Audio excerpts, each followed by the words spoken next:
Information technology అంటే కేవలము combined స్టేట్లో అధ్యక్ష నారా చంద్రబాబు నాయుడు గారు అధ్యక్ష. నారా చంద్రబాబు నాయుడు గారు ఐటీ అంటే నారా చంద్రబాబు నాయుడు గారు అధ్యక్ష, అది కంబైన్డ్ స్టేట్లో. ఇప్పుడు ఐటీ అంటే మన విడిపోయిన రాష్ట్రంలో ఐటీ అంటే నారా లోకేష్ బాబు గారు అండి. అది వాస్తవం, ఎవ్రీబడి నోస్.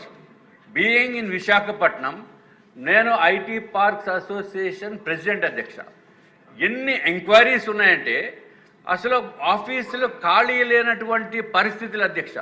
ఇదివరకు 5 yearsలో కూడా ఉన్న ఐటీ కంపెనీలన్నీ బయటికి పంపించేసిన ఘనత ఆనాటి ప్రభుత్వం అధ్యక్ష.